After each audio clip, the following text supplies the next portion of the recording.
दोस्तों, वट सावित्री का व्रत हर साल सुहागन महिलाएं इस भाव से रखती हैं कि उनका सुहाग सदैव बना रहे और पति की आयु, स्वास्थ्य और समृद्धि में वृद्धि हो। इस व्रत से जुड़ी है एक प्राचीन, पवित्र और प्रेरक कथा। एक ऐसी कहानी जिसमें भक्ति, बुद्धि और पतिव्रता की सीमाओं को सावित्री ने पार कर दिया।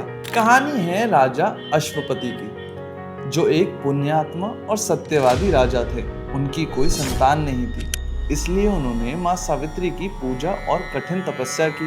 उनकी भक्ति से प्रसन्न होकर माँ सावित्री ने उन्हें एक सुंदर, गुणी और तेजस्विनी कन्या प्रदान की। उसका नाम भी सावित्री ही रखा गया। जब सावित्री युवती बनी तो उसने स्वयंवर में एक तपस्वी और वनवासी राजकुमार को चुना, जो सत्य का जीवित प्रतीक था।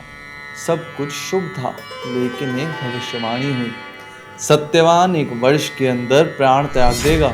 सावित्री ने इस भविष्यवाणी के बाद भी सत्यवान से विवाह किया और निश्चय किया कि अपने पति के प्राण की रक्षा करेगी। सावित्री ने विवाह के बाद वट वृक्ष के नीचे 3 दिन तक कठिन व्रत किया, बिना भोजन, बिना जल के।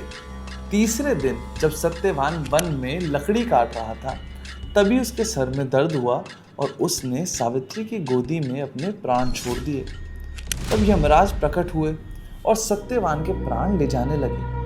सावित्री ने उनका पीछा किया और कहा, मैं अपने पति के बिना जीवित नहीं रह सकती। यदि मैं पतिव्रता हूँ तो मुझे भी ले चलिए। यमराज ने प्रथम तो मना किया, लेकिन सावित्री की तपस्या, बुद्धि और भक्ति से वे प्रभावित हो गए। यमराज ने कहा, मैं तुमसे प्रसन्न हूँ, मांगो क्या चाहती हो। सावित्री ने पहले अपने ससुर की दृष्टि लौटाई, फिर वंश की वृद्धि मांगी और अंत में कहा, मुझे मेरे पति सत्यवान के साथ जीवन का सौभाग्य चाहिए। यमराज मुस्कुराए और उन्होंने सत्यवान के प्राण वापस कर दिए। तब से लेकर आज तक वट वृक्ष को सावित्री के त्याग और पतिव्रता का प्रतीक माना गया है। बरगद का पेड़ जैसे स्थिर और शाश्वत प्रेम और सावित्री जैसी नारी की श्रद्धा, ये व्रत हमें याद दिलाता है कि सच्चा प्रेम और भक्ति अकाल मृत्यु तक को रोक सकता है। अगर आप भी इस व्रत को रख रहे हैं तो केवल नियम ही नहीं, सावित्री के जैसे संकल्प और श्रद्धा भी जरूरी है।